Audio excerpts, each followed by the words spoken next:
సమస్య ఏదైనా విషయం ఎలాంటిదైనా తెరలు పొరలు లేకుండా ఉన్నది ఉన్నట్టుగా point to the point analysis తో మీ ముందుకొచ్చాను నేను Eshwar. Welcome to clear cut. కేంద్రంపై ఢీ అంటే ఢీ అని యుద్ధం ప్రకటించిన కేసీఆర్ ఏ విషయంలోనూ తగ్గేదే లే అంటున్నారు. వరి ధాన్యం కొనుగోలు వ్యవహారంలో తాడో పేడో తేల్చుకునేందుకు ఢిల్లీ వెళ్లేందుకు రెడీ అయ్యారు. ఇలాంటి సమయంలో ఎస్టీ రిజర్వేషన్ రగడ తెరమీదికొచ్చింది. దీని ద్వారా కేంద్రాన్ని మరోసారి కార్నర్ చేసేందుకు టీఆర్ఎస్కు అవకాశం దొరికింది. ఇంతకీ ఎస్టీ రిజర్వేషన్లపై టీఆర్ఎస్ వెర్షన్ ఏంటి? బీజేపీ రిప్లై ఏంటి? ఎస్టీ రిజర్వేషన్ బిల్లుపై ఎప్పుడు ఏం జరిగింది? ఈ యుద్ధం ఏ పరిస్థితులకు దారితీయబోతోంది? కేంద్రమే టీఆర్ఎస్కు ఆయుధం అందించిందా? తేల్చేద్దాం క్లియర్ కట్గా. ఇక సెకండ్ టాపిక్, 5 నెలలుగా స్థిరంగా ఉన్న పెట్రోల్ డీజిల్ గ్యాస్ ధరలు మళ్లీ పెరుగుతున్నాయి. 5 రాష్ట్రాల ఎన్నికలు పూర్తి కావడంతో ధరలకు రెక్కలు వస్తున్నాయి. ఇది ఇవాళ ఒక్కరోజుతో అయ్యేది కాదు. స్లో పాయిజన్లా కొద్ది కొద్దిగా పెరుగుతుంది. జేబుకు చిల్లు పెడుతుంది. మన మానసిక ఆరోగ్యాన్ని దెబ్బతీస్తుంది. రోజుకింత వాత ఖాయమన్నది మాత్రం ఖాయం. ఇలా ధరలు ఎంతవరకు పెరిగే అవకాశం ఉంది? లీటర్ 125 రూపాయలు చూడబోతున్నామా? గ్యాస్ సిలిండర్ ధరల్లోనూ పెరుగుదల తప్పదా? మనం దేనికి ప్రిపేర్ అయి ఉండాలి? ఈ స్లో పాయిజన్ ఎంత ప్రమాదకరమో తెలుసా? తేల్చేద్దాం క్లియర్ కట్గా. ఇక థర్డ్ టాపిక్, 10 నిమిషాల్లో డెలివరీ. ఇప్పుడు యాప్లన్నీ ఫాలో అవుతున్న ట్రెండ్ ఇది. మెడిసిన్స్, గ్రాసరీ అంటే ఏదో అనుకోవచ్చు. ఫుడ్ కూడా 10 నిమిషాల్లో డెలివరీ చేయడం సాధ్యమవుతుందా? చేసి చూపిస్తామంటూ జొమాటో చేసిన ప్రకటన ఇప్పుడు సంచలనంగా మారింది. నిజంగా 10 నిమిషాల్లో ఫుడ్ డెలివరీ సాధ్యమేనా? ఇలాంటి నిర్ణయం అంటే డెలివరీ ఏజెంట్ల ప్రాణాలను పణంగా పెట్టినట్లేనా? ఫుడ్ క్వాలిటీ, టేస్ట్ సంగతి ఏంటి? జొమాటోపై నెటిజన్ల కోపానికి కారణమేంటి? ఈ ఆఫర్కు 10కి 10 మార్కులు పడతాయా? తేల్చేద్దాం క్లియర్ కట్గా. ఇక ఫస్ట్ టాపిక్, యుద్ధాన్ని వెతుక్కుంటూ ఆయుధాలు వాటంతటా అవే వస్తాయి. RRR సినిమాలో డైలాగ్ ఇది. బీజేపీ టీఆర్ఎస్ మధ్య యుద్ధాన్ని వెతుక్కుంటూ ఢిల్లీ నుంచి హైదరాబాదుకు ఆయుధాలు వాటంతటా అవే వచ్చాయి. వరివార్ కంటిన్యూ అవుతుండగానే ఎస్టీ రిజర్వేషన్ల అంశం కొత్త కొట్లాటకు దారితీసింది. పార్లమెంటు సాక్షిగా కేంద్రం చెప్పింది నిజం కాదా? తెలంగాణలో ఎస్టీలకు రిజర్వేషన్లు కల్పించడంలో ఎవరి చిత్తశుద్ధి ఏంటి? నిజానికి కారు కమల మధ్య పచ్చగడ్డి వేస్తే భగ్గుమనే పరిస్థితులు ఉన్నాయి. టీఆర్ఎస్ను కార్నర్ చేసేందుకు బీజేపీ, కమలాన్ని ఇరుకున పెట్టేందుకు కారు పార్టీ ఎవరికి వారు వ్యూహాలు రచిస్తున్నారు. బీజేపీపై కొట్లాడేందుకు అవసరమైతే జాతీయ రాజకీయాలపై దృష్టి పెడతామంటూ కేసీఆర్ చేసిన ప్రకటన రెండు పార్టీల మధ్య ఏ స్థాయి యుద్ధం జరుగుతోందో చెప్పకనే చెబుతోంది. ధాన్యం కొనుగోలు వ్యవహారంలో కేంద్రంపై వారు ప్రకటించిన టీఆర్ఎస్ హస్తన వేదికగా తాడో పేడో తేల్చుకునేందుకు సిద్ధమవుతోంది. ఇలాంటి సమయంలో ఎస్టీ రిజర్వేషన్ అంశం తెరమీదికి వచ్చింది. కేంద్ర మంత్రిపైనే టీఆర్ఎస్ ఎంపీలు ప్రివిలేజ్ నోటీసులు ఇచ్చారు. ఇంతకీ బిల్లు విషయంలో ఏం జరిగింది? టీఆర్ఎస్ చెబుతోంది ఏంటి? బీజేపీ వాదిస్తోంది ఏంటి? కారు పార్టీకి కేంద్రమే మరో ఆయుధం అందించినట్లయిందా?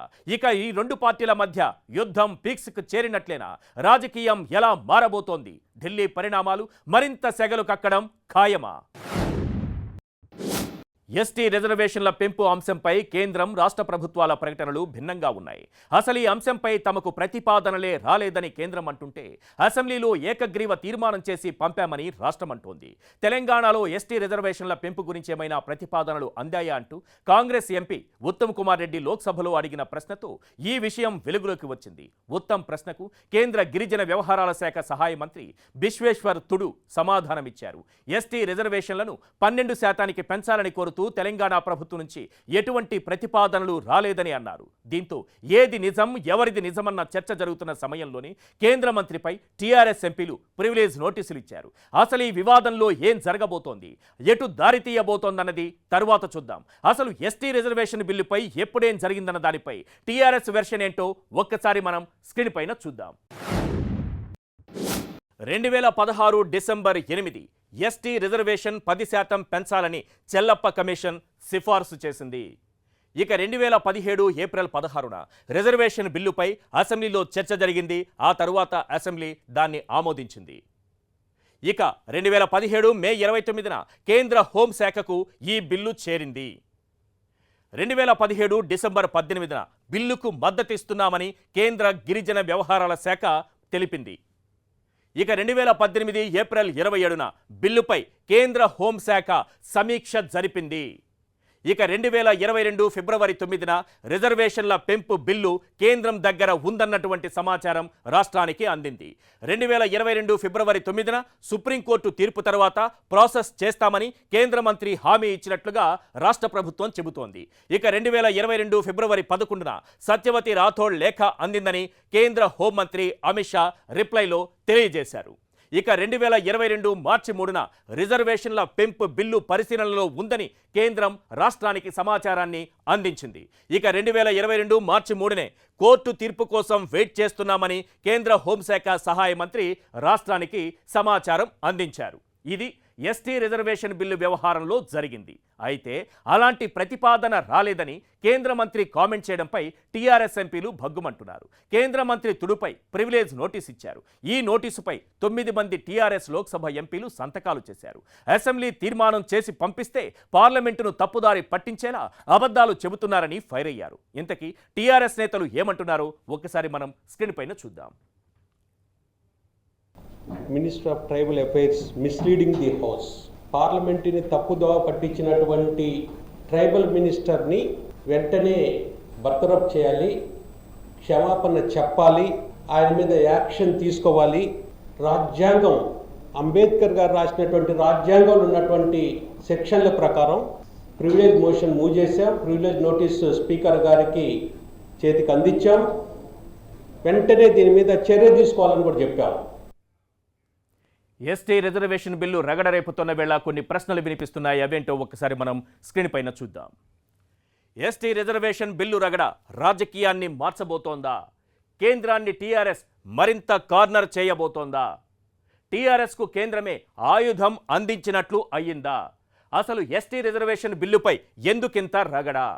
ఎస్టీ రిజర్వేషన్ బిల్లు రగడ చోటు చేసుకున్న వేళ ఇప్పుడు జరుగుతున్నటువంటి చర్చ ఇదే, వినిపిస్తున్నటువంటి ప్రశ్నలివే. 2011 జనాభా ప్రాతిపదికన తెలంగాణ రాష్ట్రం ఏర్పడింది.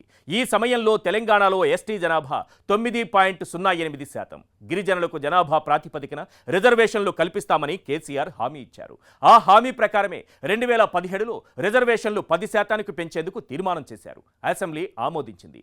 ఇదే సమయంలో ఎస్సీలు, మైనారిటీలకు 12% రిజర్వేషన్లు కల్పిస్తామని హామీ ఇచ్చారు. తెలంగాణ అసెంబ్లీ ఆమోదించిన తీర్మానం కేంద్రానికి చేరగా ఈ వ్యవహారం కోర్టుకెక్కింది. దీంతో రాష్ట్రం, కేంద్రం మధ్య ఉత్తర ప్రత్యుత్తరాలు నడిచాయి. కోర్టు తీర్పు కోసం ఎదురు చూస్తున్నామని కేంద్రం నుంచి సమాధానాలు కూడా వచ్చాయి. అలాంటిది ఇప్పుడు అసలు అలాంటి ప్రతిపాదనే రాలేదని కేంద్ర మంత్రి ఎలా అంటారన్నది టీఆర్ఎస్ ఆగ్రహం. ప్రివిలేజ్ నోటీస్ ఇవ్వడం ద్వారా కేంద్రాన్ని ఇరుకున పెట్టాలన్నది కారు పార్టీ వ్యూహంగా కనిపిస్తోంది. టీఆర్ఎస్ బీజేపీపై అటు కాంగ్రెస్ తీవ్రస్థాయిలో ఫైర్ అవుతోంది. బీసీ కమిషన్ రిపోర్టుకు వ్యతిరేకంగా రిజర్వేషన్ బిల్లు పంపారని, ఎస్టీ రిజర్వేషన్ల పెంపు రాష్ట్రం చేతుల్లోనే ఉంది కదా, కేంద్రం ఆమోదం ఎందుకు అన్నట్లు ఆ పార్టీ నేతలు ప్రశ్నిస్తున్నారు. గిరిజనులకు 9.08% రిజర్వేషన్లు ఇవ్వాలని ప్రతిపాదిస్తే బిల్లు ఆమోదం పొందేదని, బిల్లు పాస్ కావద్దని 12% రిజర్వేషన్లను పెట్టారని విమర్శిస్తున్నారు. ముస్లిం రిజర్వేషన్లు 10% అడిగితే అయిపోయేదని 12% అడగడం వల్లే ఇబ్బందని హస్తం పార్టీ నేతలు అంటున్నారు. టీఆర్ఎస్, బీజేపీ రెండు నాటకాలు ఆడుతున్నాయని, వేరువేరుగా ప్రతిపాదనలు పంపాలని డిసైడ్ చేస్తున్నారు. ఏమైనా తెలంగాణ రాజకీయాన్ని ఇప్పుడు రిజర్వేషన్ రగడ రేపుతోంది. ఎవరి కామెంట్లు ఎలా ఉన్నా కేంద్రంపై యుద్ధం ప్రకటించిన టీఆర్ఎస్ ఇప్పుడు ఒక్కో ఆయుధాన్ని పోగు చేసుకుంటోంది. బీజేపీని కార్నర్ చేసే ప్రయత్నం చేస్తోంది. వారు ఇప్పటికే మొదలుపెట్టిన కారు పార్టీ నేతలు రిజర్వేషన్లపై కొత్త ప్రచారం స్టార్ట్ చేశారు. కేంద్రమే కావాలని రిజర్వేషన్లు జాప్యం చేస్తోందని, గిరిజనులను అవమానిస్తోందని ప్రచారం షురూ చేశారు. రాబోయే రోజుల్లో రాజకీయం ఎలా ఉండబోతుందన్న దానికి ఈ పరిణామాలు శాంపిల్గా మారాయి. రాబోయే ఏడాదిన్నరలో తెలంగాణలో మరింత రాజకీయ వేడి రగలడం ఖాయంగా కనిపిస్తోంది. ఒక్క మాటలో చెప్పాలంటే యుద్ధాన్ని వెతుక్కుంటూ ఆయుధాలు వాటంతటా అవే వచ్చాయి. కానీ ఆ ఆయుధాన్ని సక్రమంగా, నేర్పుగా, నైపుణ్యంగా, సమయానుకూలంగా ఉపయోగించిన వాడే విజేత అవుతాడు. ఇది మాత్రం క్లియర్ కట్. క్లియర్ కట్లో సెకండ్ టాపిక్ చూద్దాం. స్లో పాయిజన్ అంటే తెలుసా మీకు? తెలియకుండానే శరీరంలోకి కొద్దిగా ఎక్కేస్తుంది. ఏం జరగనట్లు బయటకు కనిపించినా లోపల జరగాల్సిన నష్టం జరిగిపోతుంటుంది. పెట్రోల్ రేట్ల విషయంలో ఇప్పుడు అదే జరగబోతోంది. స్లో పాయిజన్ కాదు, స్లో పాయిజన్గా మారబోతోంది. గమనించారో లేదో, ఇక్కడ 2 స్లోలు ఉన్నాయి. మంట మెల్లగా మెత్తగా అంటుకోబోతోందన్నమాట. కాలిపోయిన వాసన వస్తే కానీ తెలియదన్నమాట. మంట అంటుకున్నట్లు 5 రాష్ట్రాల ఎన్నికలు ఎన్ని రోజులు కాపాడాయి. ఎలక్షన్స్ ముగిశాయి. ప్రతి రాష్ట్రంలో ముఖ్యమంత్రుల ప్రమాణ స్వీకారాలు కూడా దాదాపు అయిపోయాయి. ఇంకేముంది, బాదుడు షురు. ఇంటర్నేషనల్గా క్రూడ్ ఆయిల్ ధరలు తగ్గినప్పుడే ఇక్కడ పెంచారు. అలాంటిది అక్కడ ఇప్పుడు పెరుగుతోంది. ఇక్కడ ఊరుకుంటారా? వాతలే వాతలు తప్పవు మరి. జకీర్ హుస్సేన్ తబలా వాయించినట్లు, శివమణి డ్రమ్స్ మోగించినట్లు, ఐపీఎల్లో సిక్సర్లు బాదినట్లు ధరల మోత ఉండబోతోంది. ఇదేదో టెన్షన్ పెట్టేందుకు చెబుతున్న మాట కాదు, ప్రిపేర్ అవ్వండని చేస్తున్న సూచన. ఇలా రోజుకింత అని పెరిగే పెట్రోల్ ధరలు ఎంతవరకు వెళ్లే అవకాశాలు ఉన్నాయి? రోజుకింత వాతకు లెక్కెంత? 10 రోజుల తర్వాతైనా మోత ఆగుతుందా, లేక అలాగే కంటిన్యూ అవుతూనే ఉంటుందా? ఆగకపోతే ద్రవ్యోల్బణం పెరుగుతుంది కదా. ఇప్పుడు పరిస్థితి ఏంటి? దేశవ్యాప్తంగా దాదాపు 5 నెలల తరువాత చమురు కంపెనీలు పెట్రోల్ డీజిల్ రేట్లను పెంచాయి. వంట గ్యాస్ సిలిండర్ ధర కూడా పెరిగింది. సిలిండర్ కష్టాలు తరువాత చెప్పుకుందాం, కానీ తెలుగు రాష్ట్రాల్లో రెండో రోజు లీటర్ పెట్రోల్పై 91 పైసలు, డీజిల్పై 88 పైసలు పెంచారు. దీంతో హైదరాబాద్లో లీటర్ పెట్రోల్ 109 రూపాయల 10 పైసలు, డీజిల్ 95 రూపాయల 40 పైసలకు చేరింది. గత ఏడాది నవంబర్ తరువాత పెట్రోల్ ధరలు పెరగడం ఇదే మొదటిసారి. యుక్రెయిన్ మీద రష్యా యుద్ధం కారణంగా అంతర్జాతీయంగా క్రూడ్ ఆయిల్ ధరలు గరిష్టానికి చేరుకున్నాయి. దీంతో రోజురోజుకు చమురు సంస్థల నష్టాలు పెరుగుతున్నాయి. దీంతో పెట్రోల్ డీజిల్ ధరలను పెంచడం ఖాయంగా మారింది. కారణం ఏదైనా కాలిపోయేది మాత్రం సామాన్యుడి జేబే. ఈ పెంపనేది ఒక్కరోజుతో ఆగిపోయేది కాదు. ఒక్కసారి 5 రాష్ట్రాల ఎన్నికల ముందు పరిస్థితి గుర్తు చేసుకోండి. ఈసారి అంతకు మించి ఉండబోతోంది దెబ్బ. పెట్రోల్ ధరలు పెరుగుతున్న వేళ జనాల్లో కొన్ని ప్రశ్నలు వినిపిస్తున్నాయి. అవేంటో ఒక్కసారి మనం స్క్రీన్ పైన చూద్దాం. ఇక ప్రతిరోజు పెట్రోబాదుడు ఖాయమా? స్లో పాయిజన్ల ధరలు ఎక్కించబోతున్నారా? లీటర్ పెట్రోల్ ఏ ధరకు చేరే ఛాన్స్ ఉంది?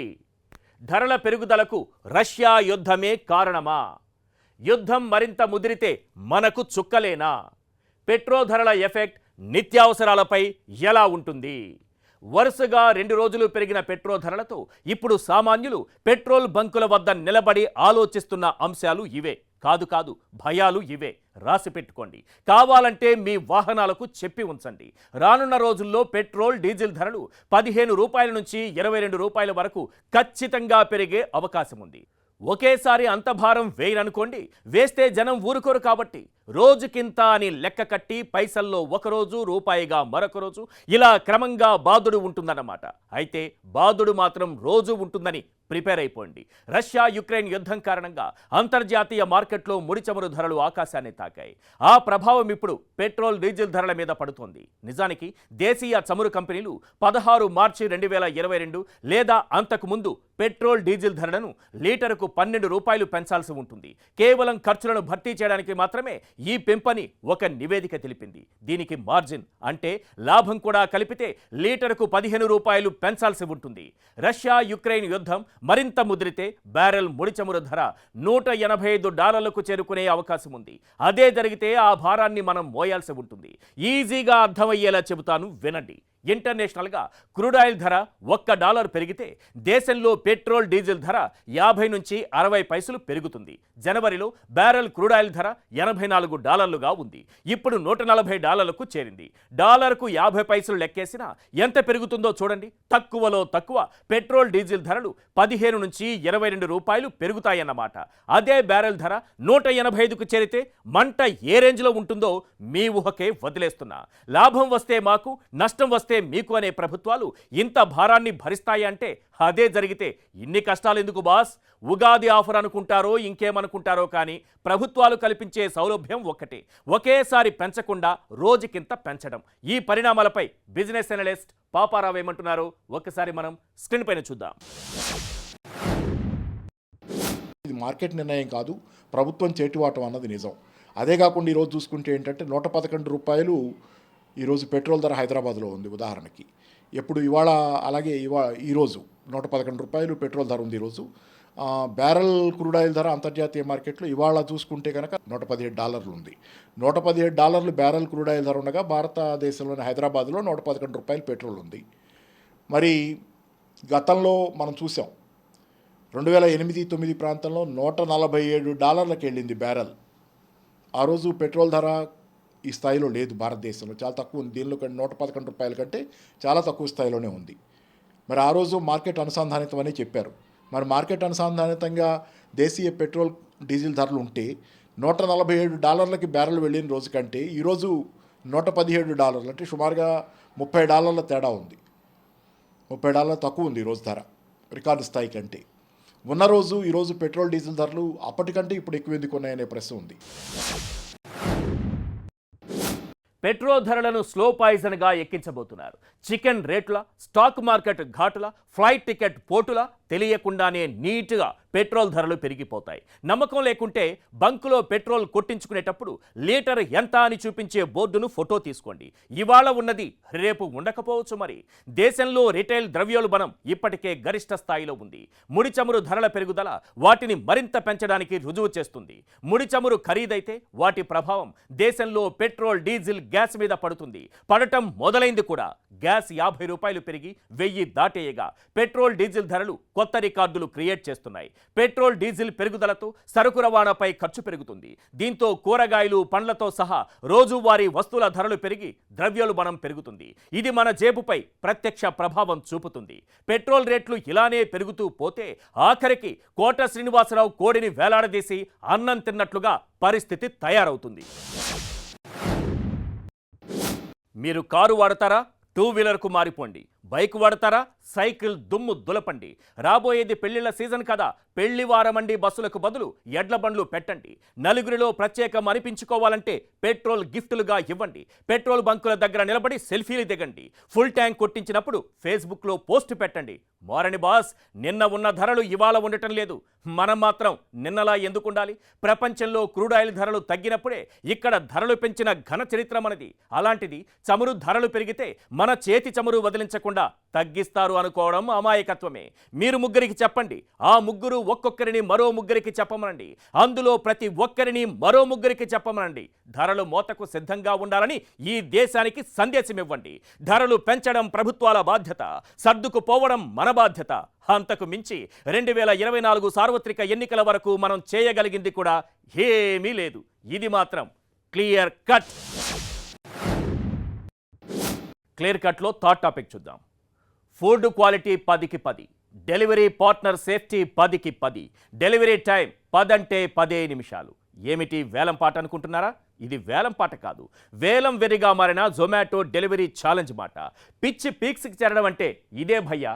వంటలో పోపేయడానికే 10 నిమిషాలు పడుతుంది కదా. అలాంటిది 10 నిమిషాల్లో ఫుడ్ డెలివరీ ఏంటి బ్రో? పైత్యం కాకపోతే ఇవి ఇప్పుడు జొమాటో సంస్థపై వినిపిస్తున్న విమర్శలు. జెప్టో, బ్లింకిట్ ఇలా చాలా యాప్లు ఇప్పుడు 10 నిమిషాల్లో హోమ్ డెలివరీ అంటూ హోరెత్తిస్తున్నాయి. వాటికి పోటీ అన్నట్లు జొమాటో కూడా అలాంటి ప్రకటనే చేసింది. అవంటే గ్రాసరీ డెలివరీ చేస్తాయి. ఫుడ్ డెలివరీ చేసే జొమాటో ఇలాంటి ప్రకటన చేయడం ఏంటన్న చర్చ మొదలైంది. కేవలం 10 నిమిషాల్లో ఫుడ్ డెలివరీ చేస్తామని జొమాటో ప్రకటించడం సంచలనంగా మారింది. ఆహార పదార్థాలు డెలివరీ చేయటం వేరు, ఆహారాన్ని డెలివరీ చేయటం వేరు. 10 నిమిషాల్లో ఫుడ్ డెలివరీ చేయాలంటే ఫ్లైట్ మీద వంట చేసి ఆ పైనుంచి ఇంట్లో పడేసి వెళ్ళాలి. లేదంటే రెస్టారెంట్ నుంచి విసిరేస్తే డెలివరీ లొకేషన్లో పడాలి. నెటిజన్లు వేస్తున్న జోకులు ఇవి. ఇంతకీ జొమాటో ప్రకటనపై వినిపిస్తున్నటువంటి అభ్యంతరాలు ఏంటి? 10 నిమిషాల్లో ఫుడ్ తయారు చేసి ప్యాక్ చేసి కస్టమర్ ఇంటికి చేర్చడం సాధ్యమేనా? క్వాలిటీ, టేస్ట్ బాగుంటాయా? అన్నింటికన్నా ముఖ్యంగా జొమాటో డెలివరీ బాయ్స్ భద్రత సంగతేంటి? 10 నిమిషాల టార్గెట్ అంటే వారి ప్రాణాలను పణంగా పెట్టినట్టేనా? జొమాటో ఎంతో మంది ఔత్సాహికులకు ఆదర్శంగా నిలిచింది. నమ్మి పనిచేయలే కానీ ఎలాంటి సక్సెస్ అందుకోవచ్చో ప్రూవ్ చేసింది. 2008లో స్టార్టప్గా మొదలై భారతీయ వ్యాపార రంగంలో తనకంటూ ప్రత్యేక స్థానాన్ని సంపాదించుకుంది. ఇప్పుడు అనేక దేశాల్లో దిగ్గజ రెస్టారెంట్ అగ్రిగేటర్గా రాణిస్తోంది. ప్రత్యర్థి సంస్థలకు దీటుగా సేవల్ని మెరుగుపరుచుకుంటూ అంతకంతకు విస్తరిస్తోంది. ఈ ప్రాసెస్లో జొమాటో చేసిన ఓ ప్రకటన ఇప్పుడు సంచలనంగా మారింది. 10 నిమిషాల్లో ఫుడ్ డెలివరీ అంటూ చేసిన ప్రకటన నెటిజన్ల కోపానికి కారణంగా మారింది. ప్రస్తుతం జొమాటోలో ఏదైనా ఆర్డర్ చేస్తే డెలివరీ చేసేందుకు యావరేజీగా అరగంట టైం పడుతుంది. అయితే 10 నిమిషాల్లోనే ఆ పని పూర్తి చేసేందుకు జొమాటో ఇన్స్టెంట్ విధానాన్ని తీసుకొస్తున్నట్లు ఆ సంస్థ వ్యవస్థాపకుడు సీఈఓ దీపేందర్ గోయల్ తెలిపారు. ఇదే ఇప్పుడు చర్చకు దారితీస్తోంది. జొమాటో ప్రకటనపై జోరుగా చర్చ జరుగుతున్న వేళ కొన్ని ప్రశ్నలు వినిపిస్తున్నాయి. అవేంటో ఒక్కసారి మనం స్క్రీన్ పైన చూద్దాం. 10 నిమిషాల్లో డెలివరీ అంటే ఫుడ్ సంగతేంటి? జొమాటో నిర్ణయంతో డెలివరీ ఏజెంట్లకు ప్రమాదమేనా? ఒక రకంగా ప్రాణాలతో చెలగాటం ఆడుతున్నట్లేనా? తమ నిర్ణయంపై జొమాటో ఇస్తున్నటువంటి వివరణ ఏంటి? ఆలస్యంగా డెలివరీ చేస్తే ఏజెంట్లపై జరిమానాలు తప్పవా? జొమాటో 10 మినిట్స్ డెలివరీ నిర్ణయం తర్వాత 1 మినిట్ కూడా ఆలస్యం చేయకుండా కస్టమర్స్ వేస్తున్నటువంటి ప్రశ్నలివే. మామూలుగా జొమాటోలో ఆర్డర్ చేశారనుకోండి, యువర్ ఫుడ్ ఈజ్ ప్రిపేరింగ్ అని తక్కువలో తక్కువ పావు గంట టైం చూపిస్తుంది. ఆ తర్వాత డెలివరీ బాయ్ ఆ ఫుడ్ తీసుకుని మన అడ్రస్కి వస్తాడు. అలాంటిది 10 నిమిషాల్లో డెలివరీ అంటే మిగిలిపోయిన ఫుడ్ను ఓవెన్లో వేసి వేడి చేసి ఇస్తారా? ఫుడ్ టేస్ట్ క్వాలిటీ సంగతి ఏంటన్న ప్రశ్నలు వినిపిస్తున్నాయి. 10 నిమిషాల్లో డెలివరీ చేసే యాప్లు లేవా అంటే ఉన్నాయి, కానీ అవి డెలివరీ చేసేది వేరు, ఇది వేరు. Zepto, Blinkit, Swiggy grocery delivery ఇలాంటి యాప్లు 10 నిమిషాల్లో డెలివరీ చేస్తున్నాయి, కానీ అది ఫుడ్ కాదు. మనం గుర్తుంచుకోవాల్సింది ఇదే. మరి అలాంటిది ఫుడ్ డెలివరీ 10 నిమిషాల్లో అంటూ జొమాటో చేసిన ప్రకటన కొత్త చర్చకు దారితీస్తోంది. ఇది సాధ్యమయ్యే పని కాదని, పైగా ఇలాంటి వాటితో డెలివరీ ఏజెంట్ల ప్రాణాలకే ప్రమాదం ఉందన్నది నెటిజన్ల వాదన. వేగంగా ఫుడ్ డెలివరీ చేయాలన్న టార్గెట్తో డెలివరీ ఏజెంట్ల భద్రతకు ముప్పు ఉంటుందన్న చర్చ జరుగుతోంది. ఇలా 10 నిమిషాల టార్గెట్ పెట్టడం అంటే సేఫ్ కాని వాతావరణంలోకి వాళ్లను నెట్టేయడమే అన్న ఆందోళన కనిపిస్తోంది. ఎండనక వాననక డెలివరీ ఏజెంట్లు పడే కష్టాలు అన్నీ ఇన్ని కావు. ఎంత పని చేసుకుంటే అన్ని డబ్బులు అంతే. ఆర్థిక పరిస్థితి బాగాలేకను కుటుంబాన్ని మోయాల్సి రావడము కొన్ని పరిస్థితులు వారిని డెలివరీ ఏజెంట్లుగా మార్చేస్తుంటాయి. ఫోన్ ఆన్ చేసి ఉన్నంతసేపు నిత్యం పరుగులే. అలాంటిది 10 నిమిషాల్లో డెలివరీ టార్గెట్ పెడితే వారి మీద ఒత్తిడి పెరుగుతుంది. ఆ కంగారులో రోడ్డు ప్రమాదానికి గురయ్యే అవకాశం ఉంటుంది. రేపటి రోజున డెలివరీ ఏజెంట్కు ఏమైనా జరిగితే ఎవరిది బాధ్యత? 10 నిమిషాలు ఛాలెంజ్తో ప్రాణం పోతే కంపెనీ ప్రాణాలు తిరిగి తీసుకొస్తుందా? కాళ్ళో చేతిలో విరిగి మంచాన పడితే అతన్ని అతని కుటుంబాన్ని ఆదుకుంటుందా? వారిదేం పోయింది? బతుకు తెరువు కోసం డెలివరీ బాయ్స్గా చేరితే ప్రాణాలనే పరంగా పెట్టమంటారా అన్న ప్రశ్నలు వినిపిస్తున్నాయి. మన దేశంలో రోడ్ల పరిస్థితి ప్రత్యేకంగా చెప్పాల్సిన పని ఏముంటుంది? గుంతలు కాదు, గోతులు కనిపిస్తుంటాయి. అలాంటి రోడ్లపై 10 నిమిషాల టార్గెట్ రీచ్ అవ్వడం సాధ్యమయ్యే పనే కాదు. వరల్డ్ బ్యాంక్ లెక్కల ప్రకారం ఇండియాలో ప్రతి 4 నిమిషాలకు ఒకరు ప్రాణాలు కోల్పోతున్నారు. ఇలాంటి రోడ్లపై డెలివరీ ఏజెంట్లకు 10 మినిట్స్ టార్గెట్ పెడితే ఎలా అన్నది నెటిజన్ల వాదన. అయితే 10 మినిట్స్ డెలివరీ కాన్సెప్ట్ గురించి కంపెనీ ఫౌండర్ దీపేందర్ గోయల్ ట్విట్టర్లో వివరణ ఇచ్చారు. ఎంపిక చేసిన ఫుడ్ ఐటమ్స్ని ఎంపిక చేసిన కస్టమర్ లొకేషన్లలో మాత్రమే 10 నిమిషాల్లో డెలివరీ చేస్తుందని వివరించారు. బ్రెడ్, ఆమ్లెట్, పోహా, కాఫీ, చాయ్, బిర్యానీ, మోమోస్ లాంటి వాటిని 10 నిమిషాల్లో డెలివరీ చేస్తామని అన్నారు. ఆలస్యంగా డెలివరీ చేస్తే జరిమానాలు ఉండవని అన్నారు. ఇప్పుడు నెటిజన్ల నుంచి ఒత్తిడి పెరిగింది కాబట్టి ఇలా అంటున్నారు. ఎవరూ ప్రశ్నించకపోతే పరిస్థితి ఏంటి? ఏమైనా పోటీ ఉండాలనుకోవడం తప్పులేదు, ప్రాణాలకు తెగించి కష్టపడటంలోనూ తప్పులేదు. కానీ తమ లక్ష్యం కోసం పక్కోడి ప్రాణాలను, వారి జీవితాలను పణంగా పెట్టడం మాత్రం కరెక్ట్ కాదు. నిజం కంటే ఊహలకు వేగం ఎక్కువ ఉంటుంది. మరి ఆ ఊహలు నిజం కావాలంటే వేగంగా ఆలోచించాలి. వేగమే ప్రమాదకరంగా మారితే ఇక ఊహలకు అర్థమే లేదు. చివరిగా ఒక్క విషయం, పని కోసం సమయం కేటాయిస్తే సంతృప్తి దొరుకుతుంది. ఆలోచించడానికి సమయం కేటాయిస్తే మేధా సంపత్తి దొరుకుతుంది. నవ్వడానికి సమయం కేటాయిస్తే జీవితానికి ఆహ్లాదం దొరుకుతుంది. ఇతరుల సేవకు సమయం కేటాయిస్తే మనసుకు ఆనందం దొరుకుతుంది. ఫుడ్ డెలివరీకి సమయం కేటాయిస్తే ఆహారానికి నాణ్యత దొరుకుతుంది. డెలివరీ బాయ్కి సమయం కేటాయిస్తే అతని జీవితానికి భద్రత దొరుకుతుంది. ఇది మాత్రం క్లియర్ కట్.